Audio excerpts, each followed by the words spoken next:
So Peter, let's welcome the people to this review. So let's talk automotive review, the Mitsubishi Eclipse Cross.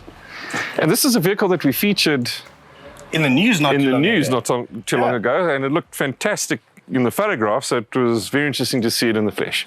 Agreed. I like the edgy design. So my first impression of this car, from the front, from the side, from the rear, it's very edgy, very different looking design. Aggressive. That's one of the features I like about it. The lights are completely different. I mean, these indicators have got to be the longest front indicators I've ever seen on a car. So everything about it is completely different to anything else that's available. So that's one of the cool features, I think. Let's go for a walk around. Maybe let's start at the front. Like you said, this is your daytime running lights and also your indicators. Yep. Very, very good looking. That must be a proper projector beam there. Yep. I like this Mitsubishi-ish design at the front. This nose looks very... Well, you can see the DNA of Mitsubishi coming through. So very similar to what's on the Pajero Sport, as well as the pickups. We've got park distance control at the front. A very nice looking diamond cut alloy wheel. I still like this line. It's a bit longer than the previous Eclipse, sorry. So all in all, I really like what I'm seeing. Yeah, and if we go to the rear as well, you can see the trend continues. There's really nothing like it, if you have a look at this.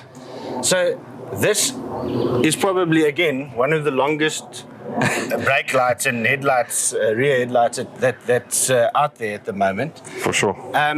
Let's open up the boot. This is quite interesting because, interestingly enough, this car in South Africa comes with a full-size mag and tyre.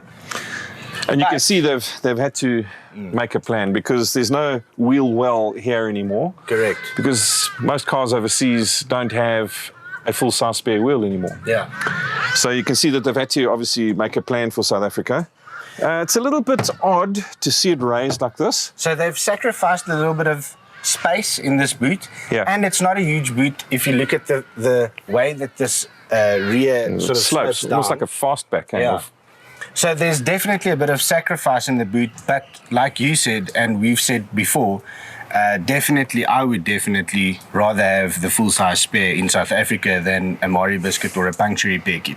And at least they've made an attempt to build a decent cover. I have had experience of other manufacturers where they've simply plonked the full-size spare with a cargo net on the back. So at least they've given it a shot. All right, so we're going to do a quick funny fit before we get into the business. Yeah, let's do that. Sure, Pete. So getting into the back of this, for a crossover small SUV, is it a small SUV? Yes, it's it's probably mid-size.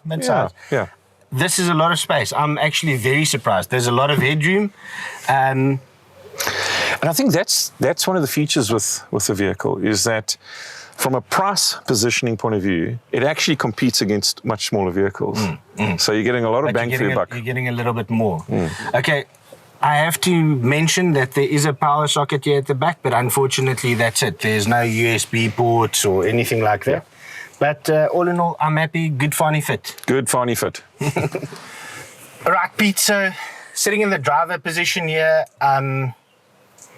my first impression is actually, considering that this is a mass-produced car, there's a lot of attention to detail, nice leather steering wheel, all the looks and feels, all the bells and whistles that I would expect. I'm very, very happy.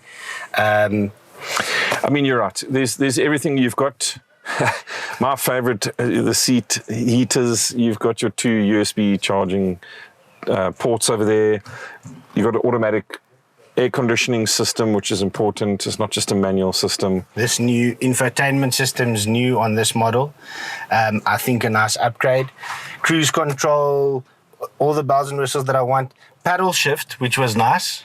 So what's interesting with this paddle shift is it's not fixed to the steering wheel, it's fixed to the steering column.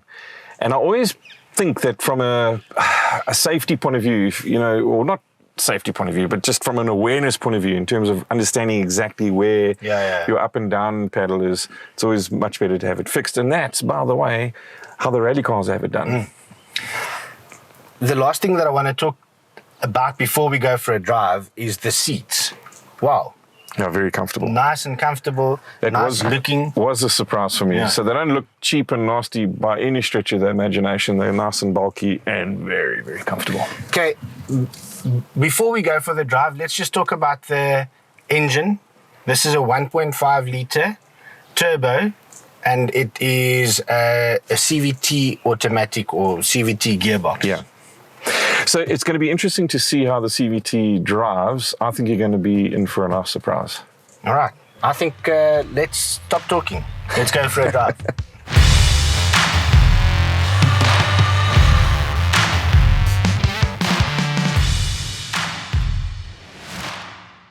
All right, Pete. So it's drive time. This time, at least I get a chance to drive a car. So the Mitsubishi Eclipse Cross GLS. 1.5 litre turbo. Yeah. And we've just had a look at this turbo, and very small turbo. So it's clearly just to compensate for the multi-valves and the fact that it's a small displacement motor. So it's not a turbo that's designed to make the car go faster. Yeah. But yeah. Pete, what was your first impression when you got into this car? Yeah, I like what I see. I think there's a lot of, again, standard execution. There's an automatic climate control or air conditioner. Yeah. It's got an 8-inch touchscreen, nice controls on the steering wheel, so multi-function steering wheel. The seats for me are fantastically comfortable, and they're just really, I feel I'm in a bit of a cushion here on the seat, so very comfortable. The comfort is amazing. Our delivery here for me is surprising. It's quite nippy, and one thing that we again have to speak to is the CVT gearbox here, because this is probably one of the better CVT gearboxes I've had in a car in a very long time. And you would hardly know that it's a CVT gearbox unless we, said to you. I bet you if we hadn't have said to you that it's a CVT, you wouldn't have noticed. So it is an awesome CVT gearbox. Yeah. Let's talk about where this car fits in, if you don't mind. Let's just have the discussion. Who do you think is going to buy this car? So is it a family car? Is it a mommy car? I think it's an entry level SUV stroke family vehicle. So somebody that's not going to see themselves in a Pajero, although Pajero is finished now. Yeah. But that size of vehicle, because it is very spacious inside. Yeah. So I think it's somebody that's got aspirations to purchasing a full blown SUV that wants the reliability of a Mitsubishi. Yeah. That's an interesting point that you bring up, and one that I want to touch on quickly. If we look at Mitsubishi again, sales volumes across the world versus South Africa, there's a huge difference. In South Africa, again, low volumes. Why would you say that is? Because it's a reliable Japanese brand. It's an incredibly reliable vehicle. I mean, I always tell people that when Mitsubishi was part of Daimler, the Mitsubishi products were our lowest cost per chassis warranty vehicles. Yeah. So they've always been over-engineered, very reliable. I think the simple reason why Mitsubishi's volume doesn't do it justice is I'm afraid on its parts pricing. Okay. And the parts pricing on a basket of parts is very, very expensive. And I don't know if that's because they are so reliable. Sure. But unfortunately, that does hurt it a bit.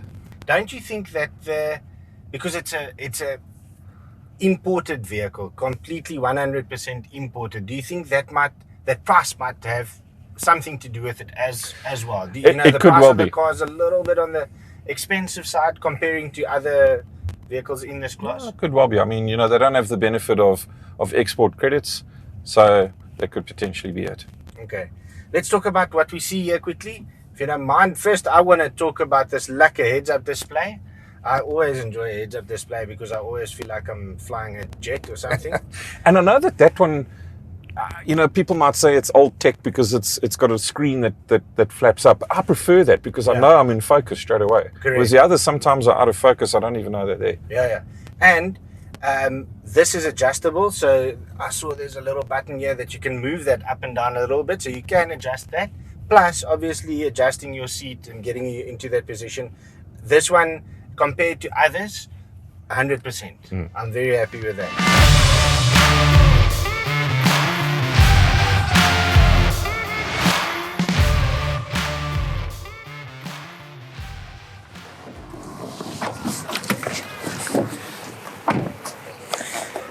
Pete, I think it's fair to say that that surprised both of us a little bit. It did. And how did you enjoy the CVT gearbox? Yeah, like I said when we were driving, I think it's probably one of the best CVT gearboxes I've driven in my life.